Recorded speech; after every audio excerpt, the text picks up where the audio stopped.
Ryan, any public input tonight? Nothing. Okay, so we'll go right to approval of the minutes for June 4th, 2018. So moved. Second. A motion and a second. All in favor signify by saying aye. Aye. Aye. Motion carried. Minutes approved. Bill paid July 2nd, 2018.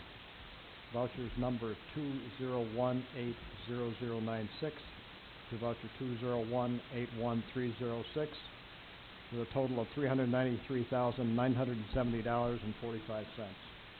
I have a motion to approve. So moved. Okay. Can I have a second? I have a motion and a second. All in favor signify by saying aye. Aye. Opposed? Motion carried. Bill payment of June 18th, 2018. Vouchers number 2018014 through 2018180 with a total of $443,572.54. Motion, please. So moved. Have a motion, a second. I'll second it. All in favor signify by saying aye.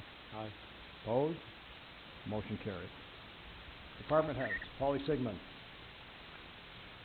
I know I said this already once, Paulie. Nice job on Kruger Road. Not much tonight. We did get Kruger Road paved. Windward Drive was paved, part of Windward Drive, the older section, and a bad part of Klesson was taken care of. Round of paving, we have more to do, some behind the mall and some off of Brent and Hoover, or Brent and Novo. I know people are going to complain that they're flying down Kruger Road, but we can't stripe that road until that road cures a little bit. We got to get some of the oils out of the road so the paint will stick. So unfortunately, we're not going to have stripes on it for a little bit. Chipping as usual. When we pave and we mill, chipper's not out. They're out now, but it's hot, so they aren't moving real fast. They're trying to get done what they can. Any questions from anybody on anything?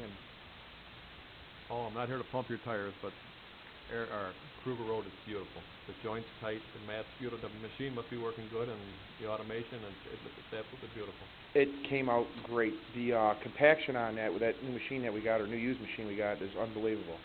Usually when you're laying down a pad, you'll get some break off on the edge. That held tight all the way down the road, which was very nice. That's what keeps it from separating later on. So, that's it. Thanks, guys. Thanks, Paul. Richie Donner's on vacation. Recreation Department, Mike Rinaldi.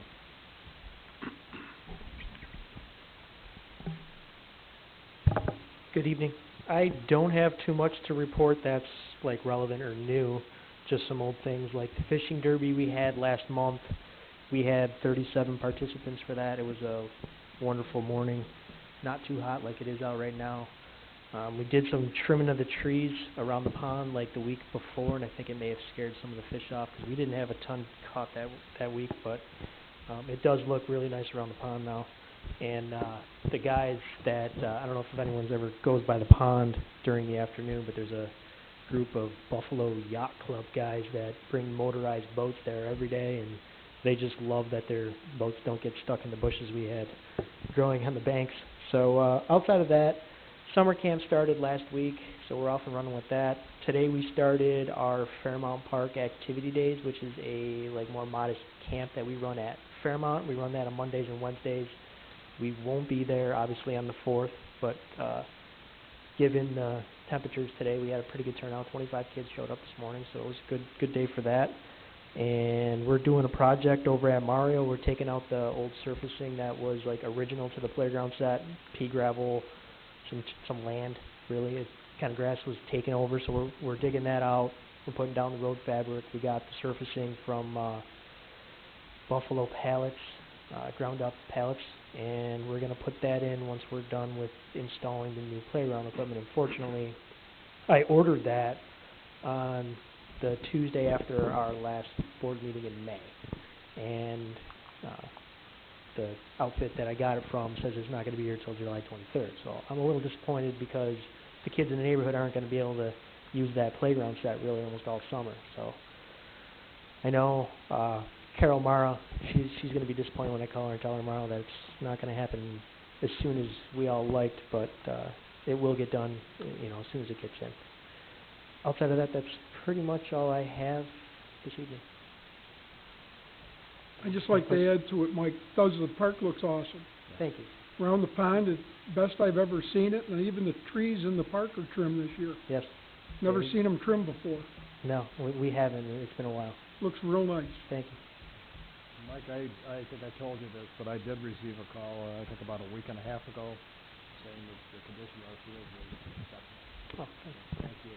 Sure. You know, just as a note, we're very blessed to have the department heads we have in town. They make my job easy, but we're very fortunate to have such a fine group of department heads.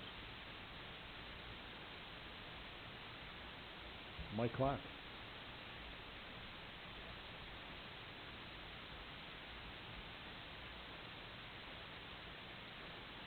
Good evening.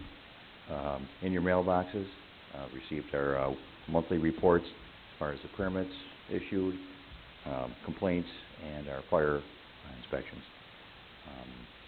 Other than that, I do want to touch base. I think it's been brought up a couple of times. I think Larry asked a question about fee schedule for what we do for our permits. Earlier in the day, I sat down with Supervisor McSwan, and we did discuss some alterations to that. Those will be brought up for the next board meeting for your approval. So I think it's a substantial adjustment and well worth the time and effort we took to do that. It's been about 4 or 5 years, I think, since the last time we actually adjusted. So taking a look across the board from other towns, what they're doing, and where we have been, I think you'll notice some adjustment. And that's what took a little bit longer, to make sure we did look at some of the towns, especially the Niagara County ones, to make sure we were on par. Any other questions? Thank you, Mike, and going over the fees today, I think it worked out real well. Appreciate your input. No problem. Thank you. Our assessor, Bridget Growler.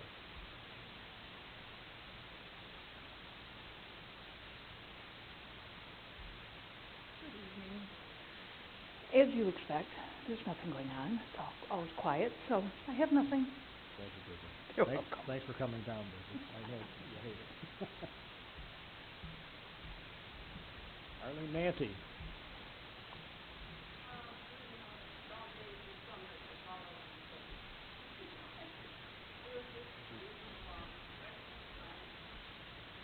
Okay. All right, Arlene, thank you. How are you feeling? A little better, maybe? Good, I hope so. Tim Walsh, Wendell Engineers. The only thing Wendell has on our agenda tonight is just going over the planning board summary of the last 2 meetings. The June 6th meeting, there were 4 items on the agenda. There was a site plan final subdivision for the Woodlands patio homes. The applicant there is proposing to construct 48 patio homes along Forest Parkway and the Woodlands Corporate Center expansion. This area was zoned to a planned unit development in December of 2017, and the applicant has submitted detailed design plans for the patio homes and required infrastructure improvements. The applicant was advised that they must go through the subdivision approval process and was advised of various items that remain to be addressed, such as fire advisory board review and sending prints to the local fire company and school district. No action was taken on that. There was a sketch plan for what's called Wheatfield Crossing subdivision. The applicant proposes to subdivide a 52-acre parcel into a 73-lot single-family residential subdivision. The parcel is zoned rural residential and extends from Shawnee Road to Town Line Road and is located just north of Susarzik. The proposed road east-west through the subdivision would have 2 stubs on the north side. 71 lots would be accessed by the new road, while 2 lots would front to Town Line Road. The applicant was advised of several items to address with their preliminary plat, including drainage, traffic, and sanitary sewer capacity. No action was taken on that. The next was a sketch plan for Villani's Lawn and Landscaping. The applicant proposes to locate his landscape business on a 24-acre parcel on the west side of Walmore Road, just south of the railroad tracks. The parcel is zoned industrial M2 and is in the Airport Zone 1 overlay district.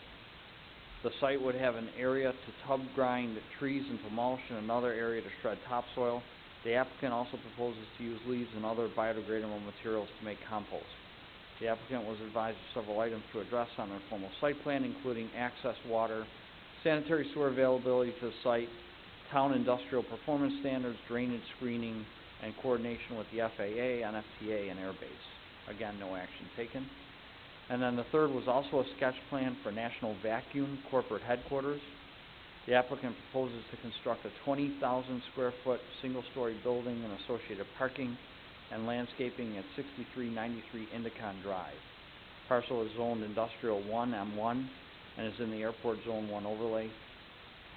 The inside of the building would include office, shop area, and warehouse staging, while an exterior staging and equipment storage area would be located behind the building. They were informed of several items to address, including the town industrial performance standards, stormwater management, threatened and endangered species, and again, in coordination with FAA, NFTA, and the Airbase. No action was taken on that. That was the June 6th meeting. Second meeting in June was the June 20th meeting. There were two items on the agenda. One was a sketch plan for Whitmer Road subdivision. That's the one the town's working on, proposing to subdivide the 34-acre parcel west of Town Hall and fronting on Whitmer Road. 4.13 acres fronting on Whitmer Road would be divided into 10 single-family residential homes, while the remaining 29.94 acres will be retained by the town. A 66-foot wide exception for a possible future road from Whitmer Road is included in the layout. Planning Board discussed items to address on the preliminary plat, including following the major subdivision guidelines and checklists, verifying water and sewer capacities, and investigating potential wetland areas on the parcel. No action was taken. And the last one was a site plan for the Borrego solar systems. The applicant proposes to construct a 6.3 megawatt ground-mounted utility scale solar energy system at 2469 Lockport Road. The system would generate and transmit power to the power grid. An estimated $1.2 million of improvements to the National Grid substation will be required for the project. The solar panels would be located in the middle of the 70.25 acre property, which will be split with approximately 13.7 acres of panels on the north side of NYSEG and Niagara Mohawk right-of-way, and approximately 16.5 acres of panels on the south side. Approximately 42% of the parcel will be covered with solar panels, which will follow the sun's path, rotate to maximize efficiency. The project will require a special use permit, a variance, and site plan approval. The Planning Board declared their intent to be lead agency and initiated a coordinated review under seeker. And the Planning Board also scheduled a public hearing for the project for July 11th at 6:45. No other action was taken. Those are the Planning Board results. We have nothing else unless the Town Board has questions. Anything for Tim, gents? Thank you, Tim. Attorney items. Matt? Yes, I have several motions. First one, from the Town Supervisor, Town Board, and Town Attorney. Whereas the final 2-year extension of the refuse and recycling contract that the Town of Wheatfield has entered into with Modern Disposal in January of 2012 shall expire on December 31st, 2018. And whereas the town must, in accordance with general municipal law, prepare bid documents for refuse waste collection and disposal and recyclables collection and marketing. And whereas the town is preparing to issue said bid documents for refuse waste collection and disposal and recyclables collection and marketing, now therefore be it resolved that the Town of Wheatfield is hereby authorized to issue bid documents for refuse waste collection and disposal and recyclable collection and marketing in order to proceed forward with the proper procedure in order to receive sealed bids for refuse waste collection, disposal, recyclable collection and marketing for 2019 and the term of the new contract. Motion, gents? So moved. Second. Motion and a second. All in favor signify by saying aye. Aye. Opposed? Motion carried. Next motion from Town Supervisor and Town Attorney to authorize the Town Supervisor, Don McSwan, to approve and execute the intermunicipal agreement regarding a patrol vehicle with the County of Niagara in order to obtain a 2016 Ford Explorer patrol vehicle for the Constable Department. Upon execution of the agreement, the county will transfer ownership of the vehicle to the town, where the town can retrofit it for a constable vehicle and insure it for all town uses. So moved. Motion and second, all in favor signify by saying aye. Aye. Opposed, motion carries. Next motion from the town supervisor and town board to authorize and approve Troy and Banks to conduct a revenue audit of the town of Wheatfield's cable franchise agreement with Time Warner Cable, and to authorize the town to cooperate with said audit and provide all necessary information to Troy and Banks. So moved. Motion and a second, all in favor signify by saying aye. Aye.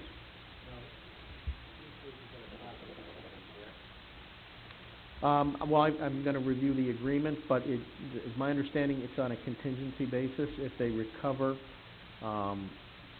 funds, they will get a portion, and that I've gotta see the final agreement. This will be, of course, subject to town attorney approval, so if there's anything unusual in the agreement, I'll bring it back.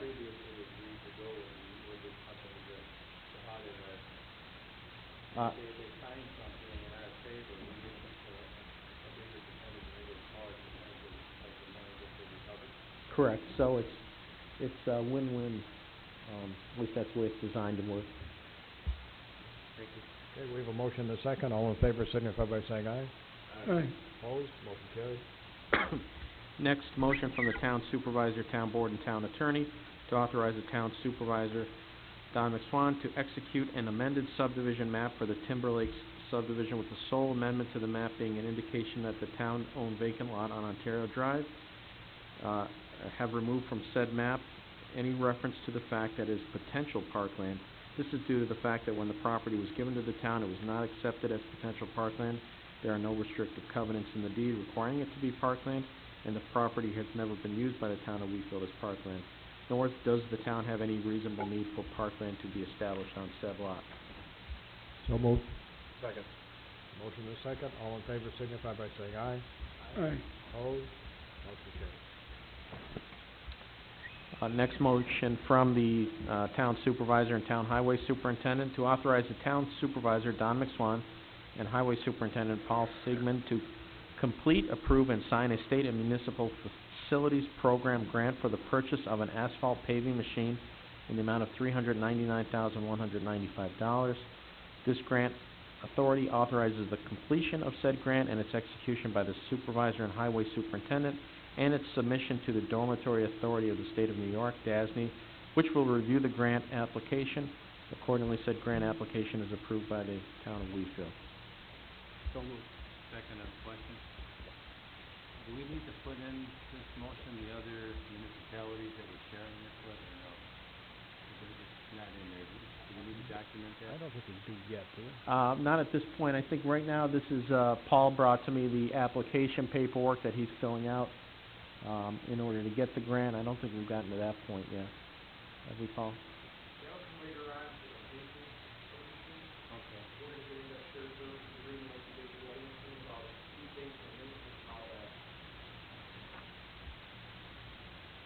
So the dormitory authority is gonna refund us that whole amount once we pay for it then?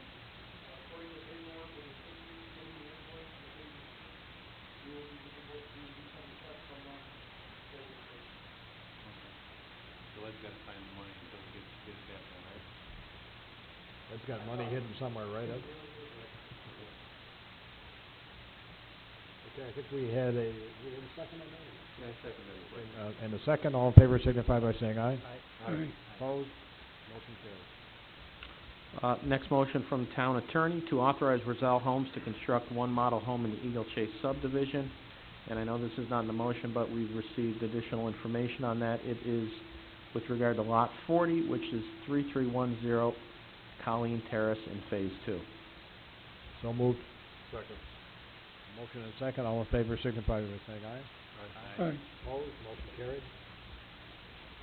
Next motion from the town supervisor and the town comprehensive task force to authorize the town of Wheatfield to post internally for an hourly part-time secretary to the comprehensive task force, who would be paid for meetings only at an overtime rate of his or her current hourly wage. Letters of interest shall be due by July 15th, 2018. So moved. Second. Motion and a second, all in favor signify by saying aye. Aye. Opposed, motion carried. And that's all the motions I have this evening. Thank you, Matt. Board members, Larry Hellwood. Couple items. We have, new phones being installed, for the town of Wheatfield. They started that process this past Monday, and they ran into a couple issues, but it's gonna be finalized on July 9th and 10th, Monday and Tuesday, which is actually a week from today. The phones are in, and they are already sitting at everybody's desk. You can do station-to-station calls, so you can do internal calls, and you can also do outbound calls. You can, make an outside call, hit the 9, and then dial whatever number you want to dial, and you can do that. The only thing that's not working, which will be up and running on the 9th, is the inbound calls.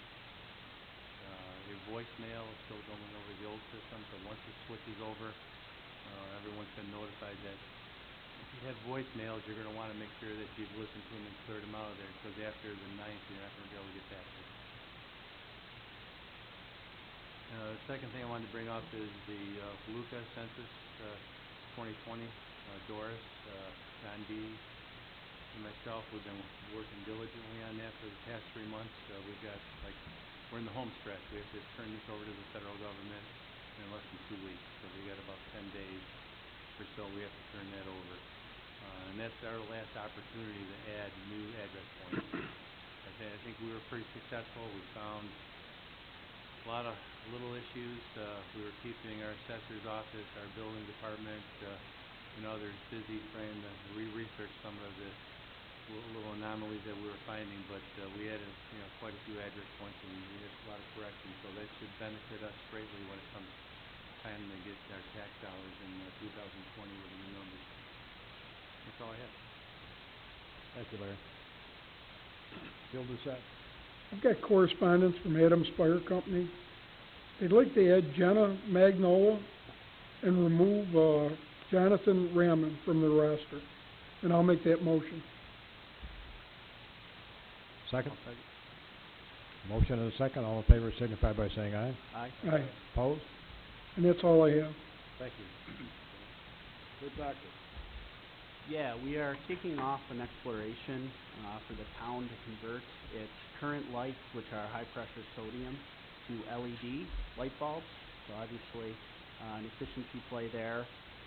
Currently, we have approximately 450 lights in the town, and we pay annually about $175,000 a year to operate them and to the energy costs. So there's a significant opportunity there. We're going to be looking at a number of different options.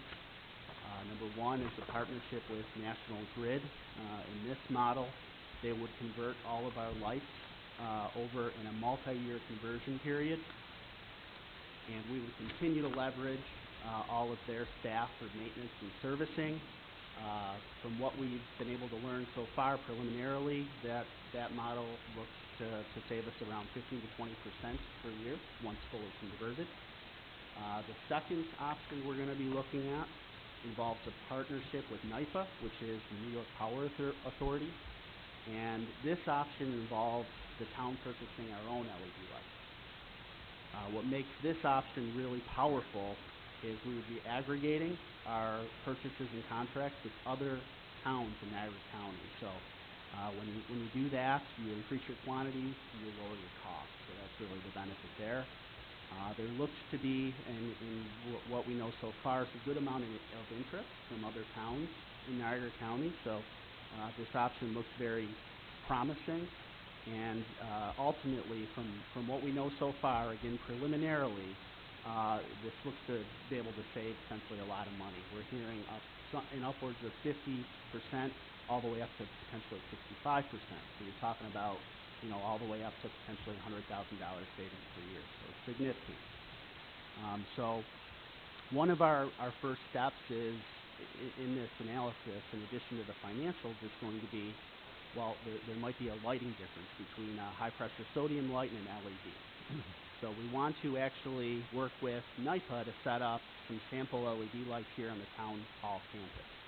That would afford the town the ability to go and see the differences and what the different LED and high-pressure sodium lights actually throw to the ground and evaluate it from a safety standpoint. So in order to move forward with an analysis, I think what we need is a motion to continue forward with the NIPA investigation. So if I may put forward a motion to authorize the town to move forward with the NIPA investigation. The only thing I would add also, I mean, Kurt is going to work with me on this project, and I know we passed a resolution kind of generic, but if you would mind including Kurt Doctor as well as a liaison to the Power Authority so that he can work with them as well as I do, because Kurt is actually going to take this project over for the town.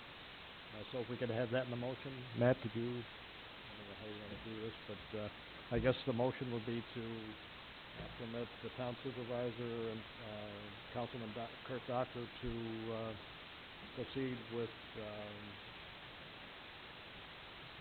Proceed, with that option, the NIPA option that Kurt, indicated.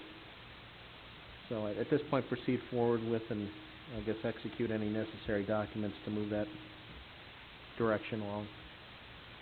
Before we put it to a vote, one of the other things that I was impressed with the Power Authority, not only will they look at the buyout price from National Grid and include it in their package, but they do all the engineering at no charge to, they're basically a non-for-profit association or organization. And so far our meetings have been very positive. We had the Power Authority here last week, and we had a full house.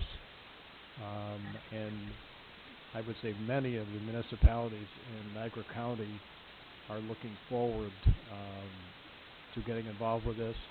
And the interesting part was that some of the communities didn't have sufficient lighting to be part of the program, and the Power Authority is allowing them to piggyback on other towns to give them the ability to convert to LED lighting.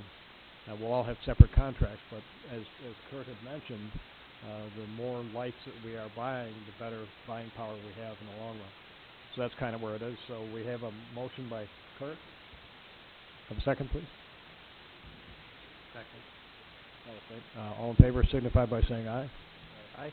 Opposed? Motion carries. Thank you, Kurt. And John, I just had one more quick update. And much quicker, I promise.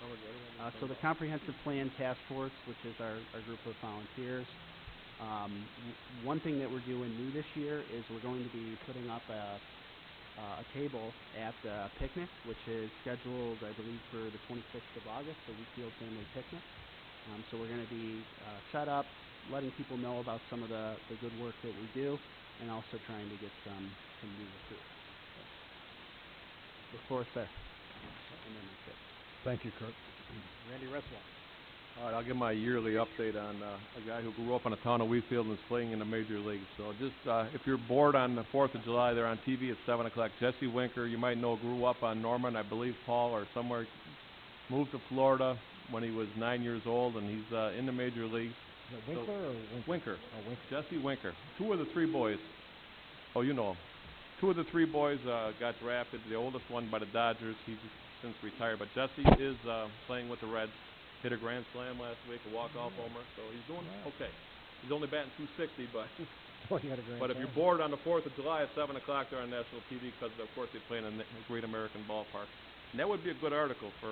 I talk to his father quite often, who in a local newspaper someday. Yeah. But anyhow, just to give the update that he did it. Great. He's doing it. That's good. A local boy made it. Huh? Anything else, Randy? That's it. Thank you, Randy. On the slide.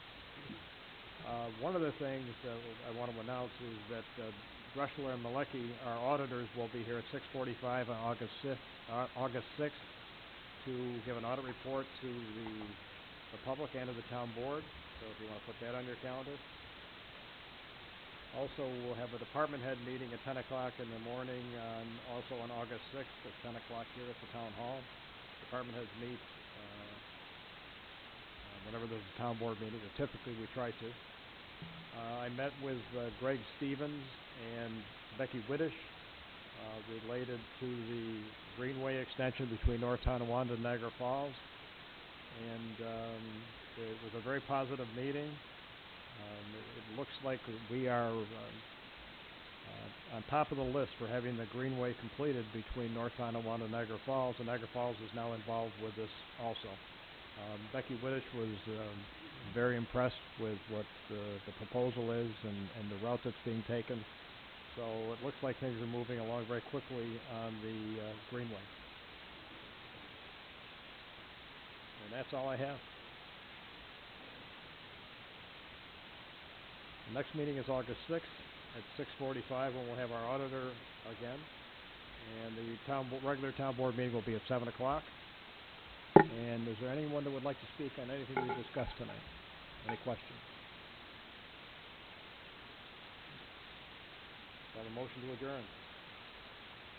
So moved.